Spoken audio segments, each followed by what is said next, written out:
This is a reading for all fire sign placements. So that's Sagittarius, Leo, and Aries placements. This is a general reading. So take what resonates, leave the rest behind. Tarot is a tool for your soul's expansion. It is not fortune telling. I will not tell you anything that you don't already know. If that's okay with you, we're going to go ahead and jump into your reading. We'll pull some cards for your overall energy. Then we'll do some clarification and we'll end with an oracle card. And yeah, we're just going to jump right into your reading here, fire signs. Again, Sagittarius, Leo, Aries, Sun, Moon, and Rising signs. This is your reading.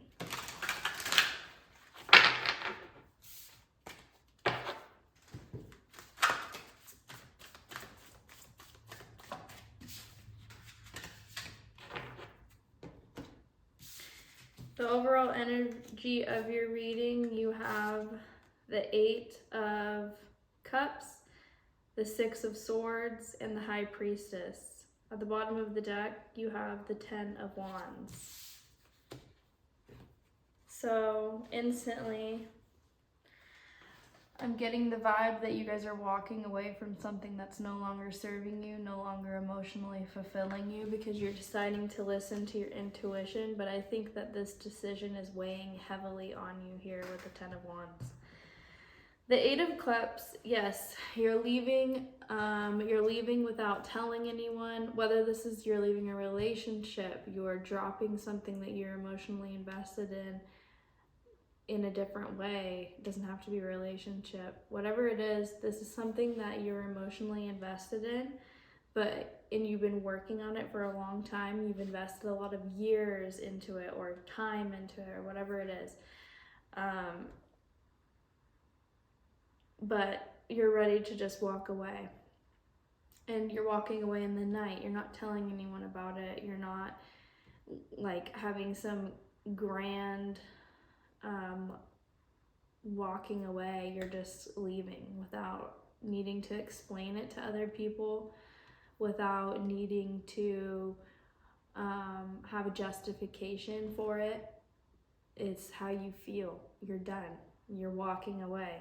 And you're moving into clearer waters here with the 6 of Swords. But remember with the 6 of Swords that even though you're moving from rocky waters into clear waters, you're bringing the baggage with you into the future. And if you do that, that will create conflict in the future. So take a look at the baggage, the internal dialogue, the communication styles, the actions, the ideas that you've had in the past that were in the energy of before you walked away from this thing, or before you're deciding to walk away from this thing.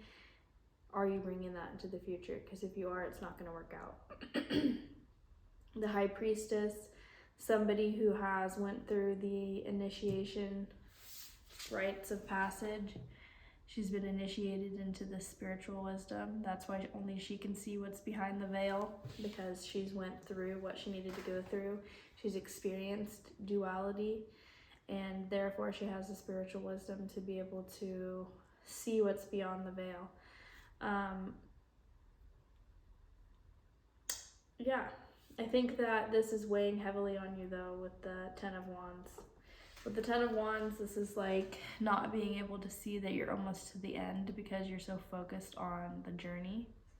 You're so focused on all of these responsibilities, all of the actions that you have to take, all of the belief systems that are weighing on you. I would say with the 10 of Wands here, drop whatever is no longer serving you. Drop the things that you're carrying that aren't your burdens to bear. Are you carrying other people's burdens? Are you picking up responsibilities, picking up the slack of other people? Let's go ahead and do some clarification. I am sick. I don't know if I already said that in the beginning of the video, but my throat, everything's just like, so I have my tea right here. It's like piping hot though, so I can't drink it yet, but just letting you know. My little T says, beauty is not caused, it is. Let's get some clarification. So first we're going to clarify the Eight of Cups. What is this about for fire signs, Sagittarius, Leo, Aries? Why is the Eight of Cups here? What are they walking away from? What is not emotionally fulfilling? It's like you want more. You want more than what you have. Maybe, okay. Let's look at the clarification for the other cards really quick.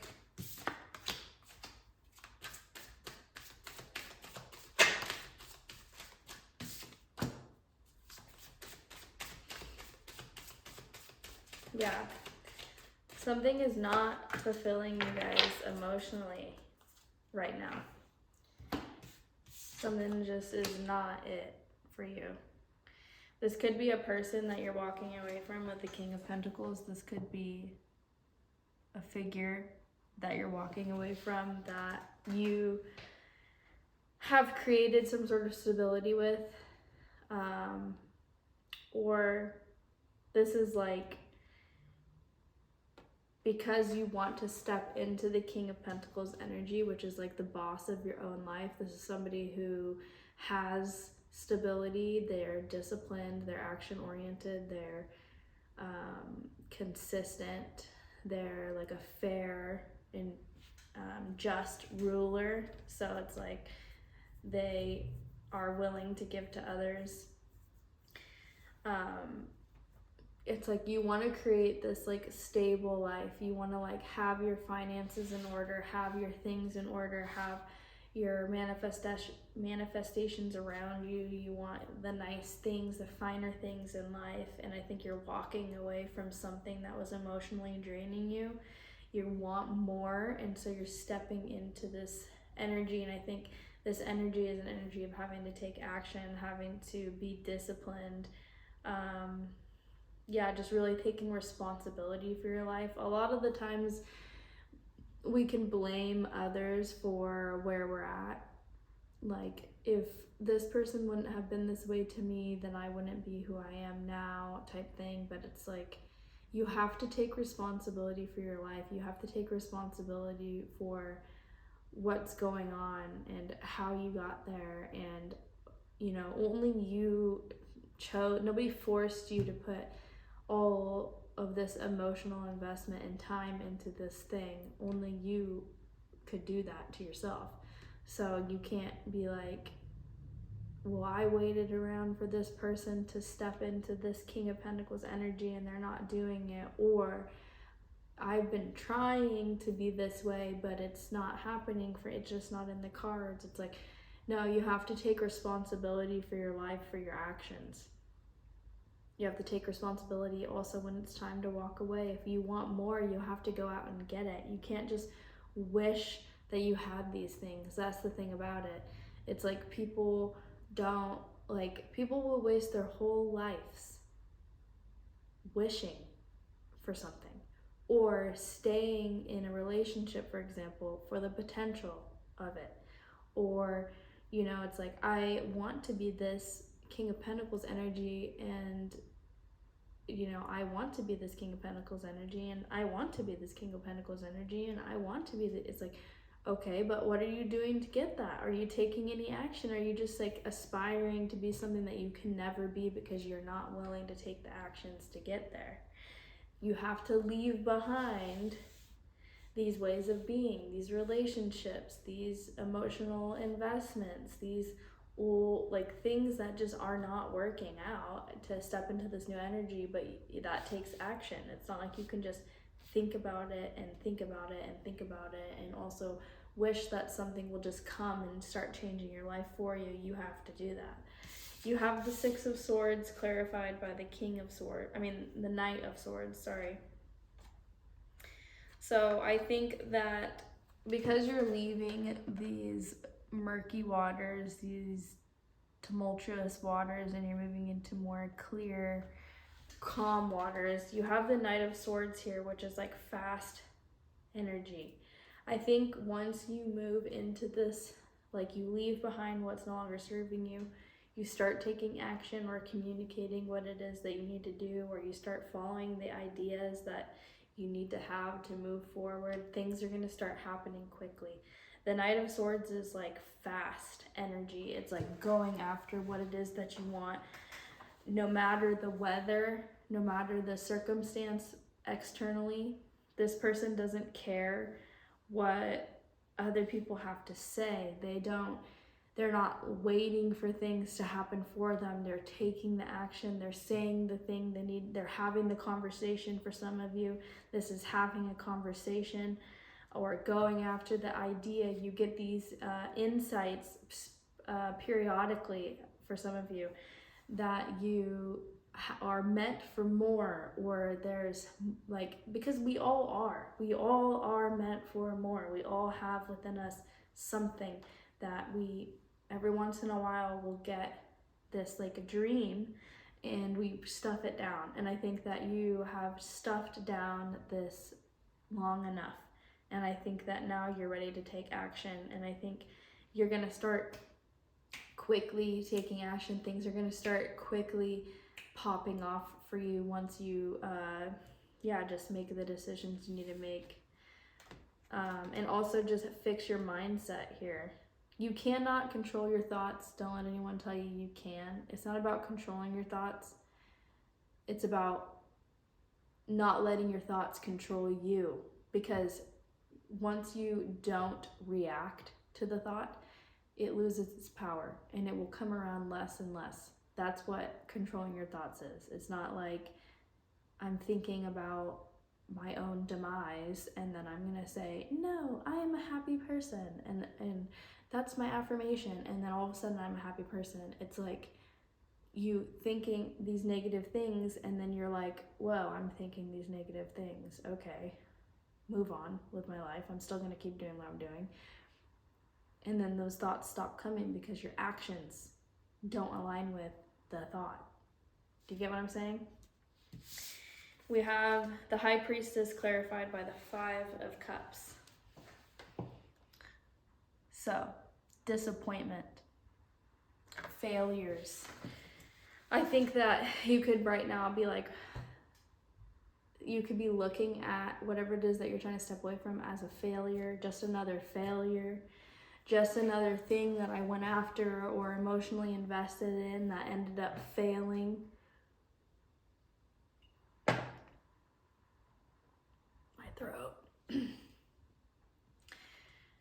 But that's water under the bridge. That's neither here nor there. Like, it's over, whatever.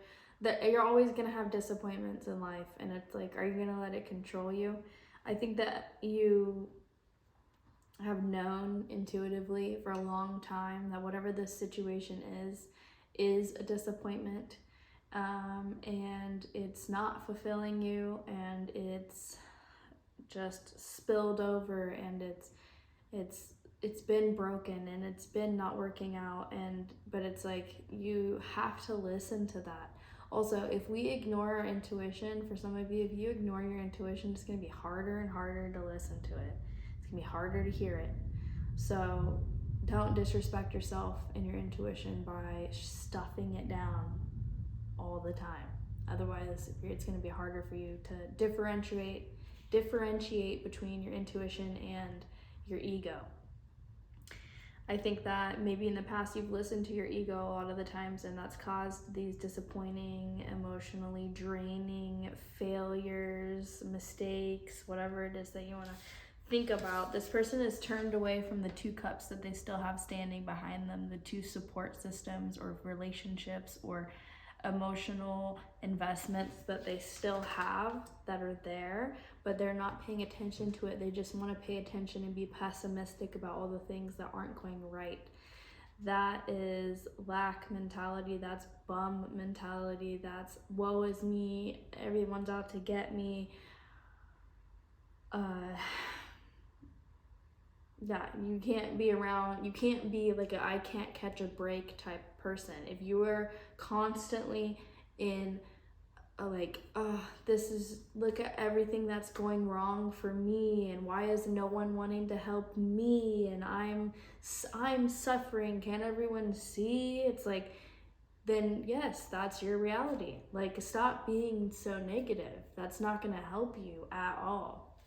That's just going to create more things to feel negative about, because you create your own reality.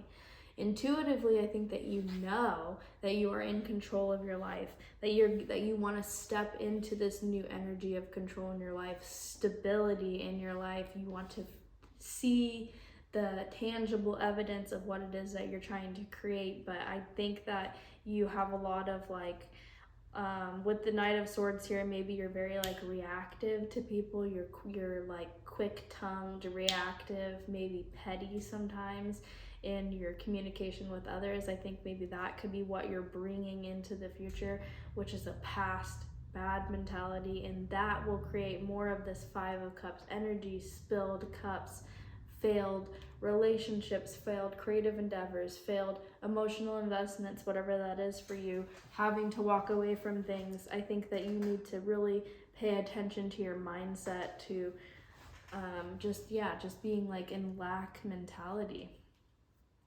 The 10 of Wands is clarified by the Knight of Wands. So yes, you're carrying a lot of responsibilities right now. But you're moving into an energy of realizing that because you've carried these responsibilities in the past and you've still got to where you needed to go, you can do it now with just one wand. It's like you've done it when you had all of this shit piled onto you. You've done it when you've had all of the responsibility of the world weighing on your shoulders. You've been in worse positions than you are now, and you've still got done what you needed to do. So now that you only have one wand, one thing that you're aspiring towards, that you're holding on to, you can do it. If you can do it with 10 things, you can do it with one thing. And I think that you're realizing that. And I think that once you release the things that are no longer serving you, once you drop the burdens that aren't even yours to bear, and a lot of the times that can be belief systems that we inherit from our family, that we inherit from our childhood, these things that people put onto us that weren't ours to bear in the first place. Once you release that, you will be weightless, you will be ready to go, you will be on your mission, you will be flying, zooming, making things happen. In a landscape that doesn't seem like anything can come of it, you will create it. At the bottom of the deck, you have the Seven of Pentacles, which is the mundane daily things. You're gonna have to do the work. No one's gonna do it for you. So please remember that. You're gonna have to stand up for what you believe in, and sometimes you'll have to feel defensive with other people's energy, but I think that you're gonna start seeing the results of what it is that you're trying to create. You're gonna get a physical, tangible evidence of that you're on the right path. You're gonna have balance restored in your life, and you're gonna gain mental clarity. And that's because you looked at things from a different perspective with the Hanged Man. I'm going to go ahead and pull an oracle card for you fire signs. Again, Sagittarius, Leo, Aries. If this is resonating with you, go ahead and subscribe to my channel. I do have personals available. If you want to follow me on Instagram and TikTok, I do short form, pick a card readings and stuff like that almost every day. Don't forget to like and subscribe to the channel. So let's do an oracle card for fire signs.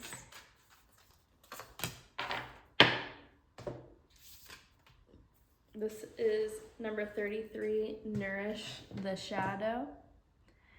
I'm going to go ahead and read this passage to you. I don't have the meanings of these cards memorized yet.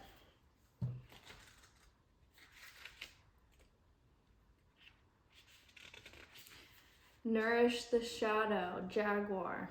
Jaguar represents the shadow, the subconscious aspects of ourself we push away. Carl Jung says these aspects usually stem from situations we encountered as children that led us to feel shame, unworthiness, and abandonment. Then we live out these programmed beliefs as adults. Jaguar comes to speak to us about nourishing our shadow. In this image, we see her drinking from the well of wholeness. The well in this image, inspired by Jungian analyst Marion Woodman, is our place of nourishment and absolute wholeness. Water is where all life comes from. Without it, we have no vitality. Many of us ignore and starve our shadow aspects because they cause us so much pain. We push them away and we deeply criticize them. We chain our jaguar shadow and confine her to the furthest part of the backyard in our minds. She howls and cries for nourishment, yet we still ignore her. In her banishment, because of the lack of love, her power grows as the master of self-sabotage. Ironically, if you would begin a relationship with her, you'd find that she is your greatest asset and leads to fulfilling your life's purpose. Funny that we instinctively banish her. Jaguar's medicine asks you to create a self-talk relationship with yourself and to ride the wave of hurt within. Every time a painful feeling arises, you must now tell yourself, I'm right here to feel this with you. I accept this uncomfortable feeling and I will ride it out with you. I am here to feel this with you. If you do this, the emotion will always detox out and dissipate, leading to a much quicker healing. But you must be strong and endure the pain. Commit to riding the waves of emotion together within yourself. This is the nourishment your jaguar or shadow requests. If you witness her, she will start showing you new and indestructible power within. Your shadow is where your diamond lives. So diamonds, meaning you need the pressure to become a diamond, because at first it's like a piece of coal or whatever it is. I hope that you guys liked this reading. I hope it resonated. If it did, leave a comment below telling me how. I would love to read it. And I'll see you guys next week for the next fire sign reading. Thanks.